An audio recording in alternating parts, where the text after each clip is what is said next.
There's a billboard along the highway that reads, "Everything must go." Welcome to Night Vale.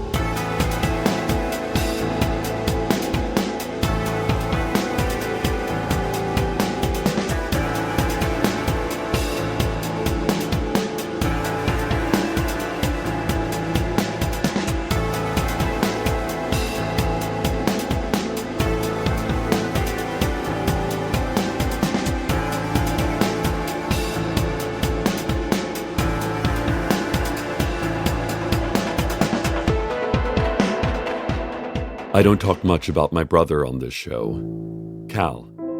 He visited the other day from his home out near Eagle Farm, up in the mountains. He looked gaunt and pale. When I opened the door, he was bracing himself against the porch beam with one arm and coughing. Cal was holding a suitcase. It was old-fashioned, leather, the kind without wheels or an extendable handle. He drove to my house in a 1980 Mercury Monarch, brick red, 4 doors. The front left bumper was caved in, and the headlight, which looked to have been taped into place, had loosened again and fallen forward. I asked Cal what had happened to his car, and he said he didn't know what I was talking about. I asked about the bumper and headlight, and he said, "That's just how they make them, Cecil." Then he teased me for not understanding cars and walked into my home before I could invite him in. Have you ever opened a box only to find another box inside that box? And then you opened that box and there was another box within it. And then you kept opening boxes hoping to find the last box, but the boxes became so small your comparatively large fingers could no longer open them, until the box was so tiny you couldn't see the box at all. I'm not sure what that means. It's neither here nor there, which is to say, it's nowhere. Aquí, ahí, todo el mundo, no hay nada. I don't know Spanish. Yesterday afternoon, Hadassah McDaniels and the other 5-headed dragons, outraged at the partial execution of Hadassah's brother Hiram last fall, moved into City Hall. They displaced Mayor Cardinal and her staff, who then called upon the sheriff's secret police and the rarely seen double secret police, a police so secret that even their members do not know that they are members. Both the secret and the very surprised double secret police, just that morning informed of their jobs, showed up at City Hall and tried reasoning with the dragons. The dragons ignored the weak efforts of the police and made straight for City Council. The council climbed up to the roof of City Hall, their many sharp appendages swinging down from their single giant body, punching out windows and grabbing whatever long dragon necks they could reach. And the City Council's newest member, 16-year-old Tamika Flynn, the only member not connected to their primary form, rode on the rest of the council's back with a longbow. The dragons breathed fire upwards at the City Council, who shrieked in pain, or possibly delight. The battle ended when City Council was knocked off the roof by 5-headed dragon and private estate lawyer Dirk Andrews. The council, minus Tamika, retreated from the advancing dragons, called a lift, and sped out of town as they are wont to do in times of crisis.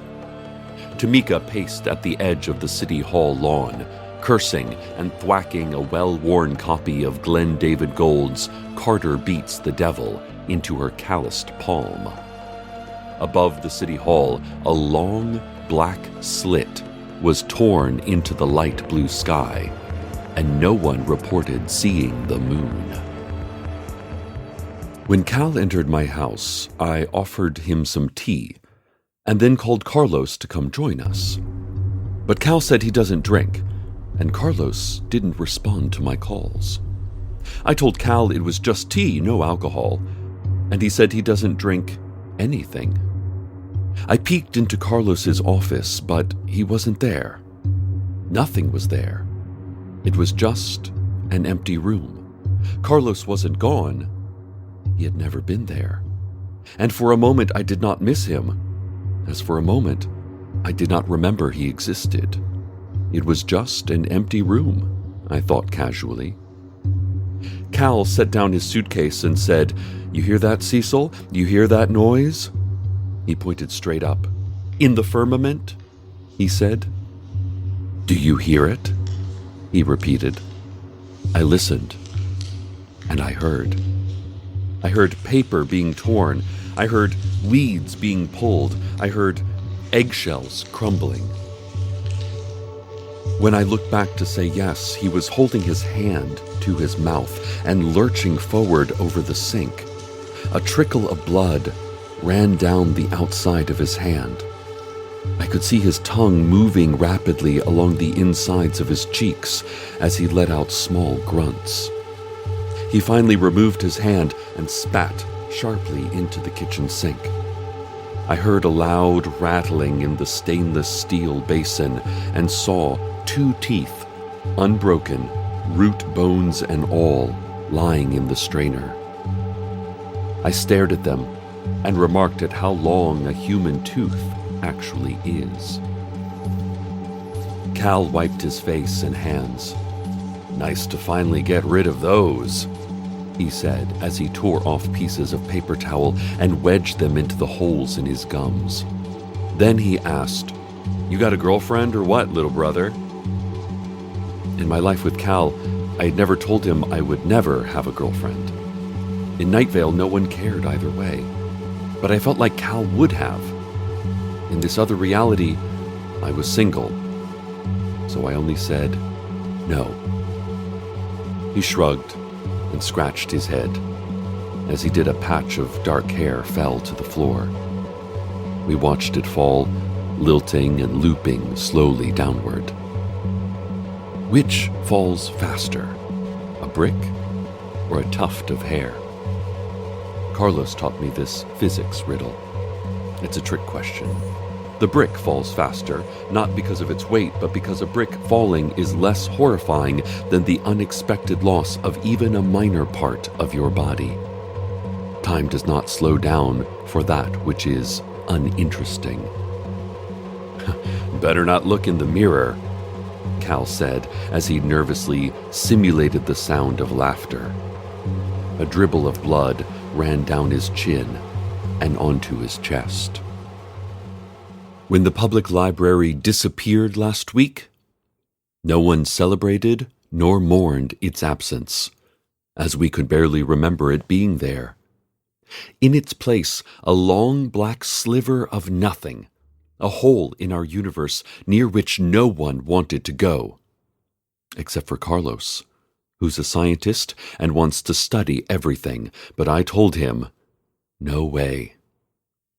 The pteranodons which poured out of a similar hole inside the rec center last month have taken over the Barista district, building giant nests from canvas bean sacks and flyers promoting local bands and burlesque shows. Near the city hall, dozens of angels, more than I have ever seen at one time, are still surrounding the Hall of Public Records, demanding expedition of their application to be officially recognized as living beings. The angels are waving hand-drawn signs with phrases like, "Look at us." But their handwriting is so shaky as to make the typography quite distracting. So most bystanders did not notice the angels, but instead fixated on trying to read their signs. The angels are shouting, "It only works if you believe it does." But as this sentence has an erratic rhythm, it didn't catch on with many passers-by, many of whom were busy screaming and running from vengeance-minded dragons. Some even pointed into space and yelled, "The distant prince!" He's less distant than ever before. Cal told me stories of our youth, how, as kids, we would sneak out late at night and vandalize houses and cars for fun. Little things like stealing hood ornaments, or placing live scorpions in mailboxes, or making creepy ghost noises outside bedroom windows. He smiled as he regaled what was, for him, a funny story of boys being boys. But I didn't like his story. I could remember it, but I also knew it wasn't real at all. In his story, I was prying loose the aluminum ram's head at the front of a 1975 Dodge pickup with a flathead screwdriver. The truck was dark blue with tan leather bench seats.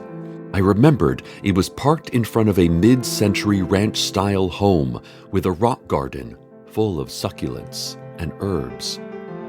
As Cal spoke, I could smell rosemary in the cool desert air. Cal placed his hands on his belly, and his eyes rolled back in his head. "You okay?" I asked. "It's just the after effects, man," Cal shrugged. "Hey, you remember when Mom used to take us to the library to read, but we would look up dirty words in the dictionary instead?" "Mom would have never put us in such danger," I protested. He stared at me for a moment, his head cocked sideways, an eyebrow raised. Then he lurched forward out of his seat onto his hands and knees and vomited onto the rug. We both stared at the viscous red stain, concerned. No, not concerned. Embarrassed. Let's have a look at the community calendar. This Thursday afternoon, the Faceless Old Woman and the Woman from Italy will be at the Night Vale Mall from noon to 4 p.m., offering bespoke tortures for anyone who walks by. The Woman from Italy will recite the unlucky passersby future pain in the form of a catchy poem, like, "The Woman from Italy will leave you in stitches. Not laughter, though she'll laugh. A sound which is full of diabolical torment and wicked behavior, as she flays you before your friends and your neighbors. You'll yet be alive when she opens your chest, the wet beat of your heart and the choke of your breath. She coos, 'Don't fear, it's as quick as can be.' But in truth, there's years left to this misery." The Faceless Old Woman will simply write some harsh insults in silver Sharpie on the side of an eggplant and hurl it at your family. Saturday afternoon, the Night Vale PTA will be holding an emergency bake sale to raise money for the elementary school gym, recently burned down by Hadassah McDaniels. It's also a clearance sale to finally get rid of the storeroom full of baked goods that have gone unsold the past 2 years. Monday, another hole will open in the sky, and then another. Things will come, other things will go. I will remember that Michigan is a real state and its capital is Lansing, and that I once went camping with Cal and my mother and some family friends up near Higgins Lake when I was 9. Soon after knowing this, I will stop knowing it again. This has been the Community Calendar. I tried to explain to Cal that something was amiss. I had a sister, not a brother. I wasn't single, but married. I tried to show Cal photos of Abby and of my husband, Carlos. But when I went to our photo albums, they were different. There were photos of Cal and I as children, but none of Abby or Carlos or Steve or Janice or this radio station. None of a recognizable Night Vale. Based on our clothing and the cars and the fashions, no photo was older than, I'd say, the early 1980s. There was a picture of me as a teenager at Cal's wedding. I pointed at her and said, "Bethany, still just as radiant, I bet." And Cal said, "Don't." "How is she these days?" I asked Cal, and he pushed me and shouted, "Don't." He started to cry. I kept my eyes down the hall toward the empty office. I knew someone should be in that empty room, someone I cared for, someone I loved, but I didn't know who. Cal's crying turned to sobbing, and he said, "I'm sorry, I didn't mean..."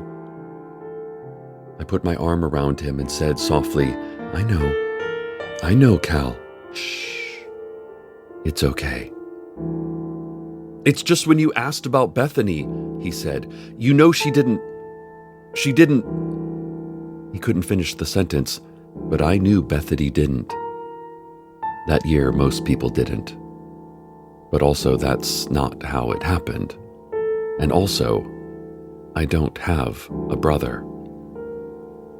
He quivered in my arms, and above us I heard the sky tearing open, smoke in the distance. Most days I see distant smoke. You okay? I asked my brother. Yes, he said. Thank you for understanding. Sure thing, I said to him. Please, leave my house. And now, the weather. I don't talk much about my brother on this show. Cal. Because he's not my reality. I almost said he's not real, but that's not true. There is still a blood stain on my rug and a bruise from where he pushed me. I remembered Cal's wedding. I remembered stealing hood ornaments. I remembered the smell of that rosemary bush in that rock garden. But then Cal left. He did not drive away, but vanished as the gash tore open above us. I had trouble remembering his visit, so I wrote it all down. I'm reading it now, to you, verbatim from my journal. And I cannot believe my own writing. Carlos and his office are back. They were never gone, Carlos says. Multiple timelines is basic quantum physics, which is the most exciting kind of physics, he says.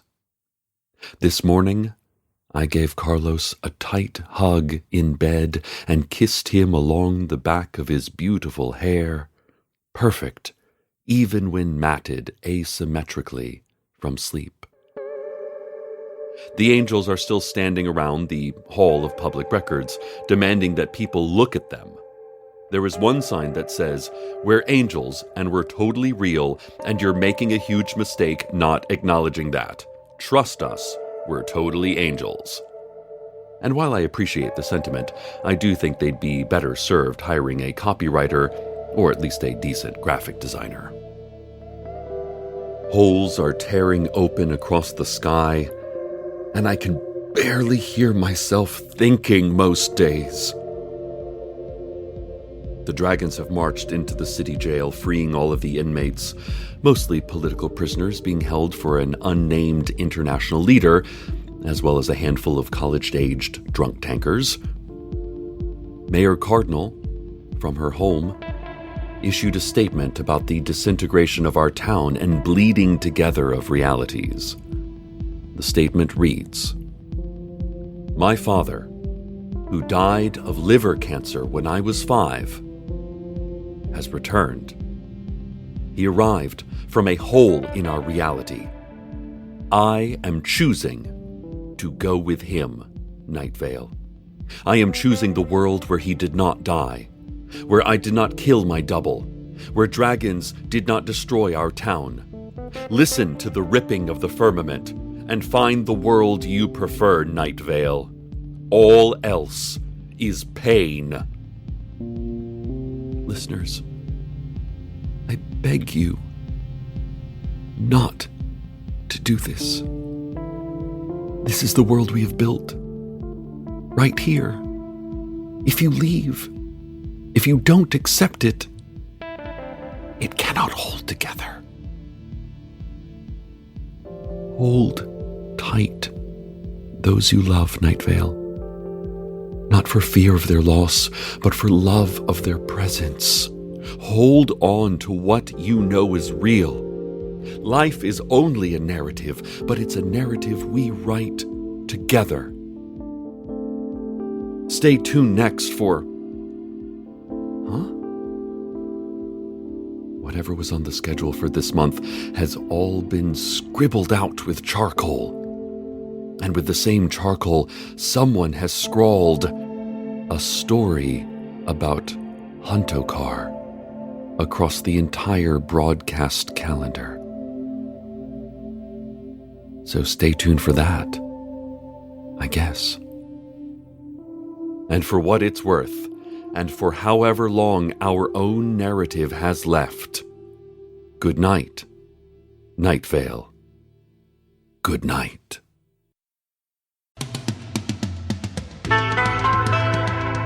Welcome to Night Vale is a production of Night Vale Presents. It is written by Joseph Fink and Jeffrey Craner and produced by Joseph Fink. The voice of Night Vale is Cecil Baldwin.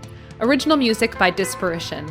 All of it can be found at disparition.info or at disparition.bandcamp.com. This episode's weather was Robert Frost by Mal Bloom. Find out more at malbloom.com. Comments, questions, email us at info@welcometonightvale.com or follow us on Twitter at Night Vale Radio, or do whatever you want. You were given free will for some reason. Check out welcometonightvale.com for more information on this show and our other shows, including the Orbiting Human Circus's new between-season presentation, The Second Imaginary Symphony. And while you're there, consider clicking the donate link. We like to make things for you. Today's proverb: you'll catch more flies with honey than with vinegar, but you'll catch even more with a corpse of some sort.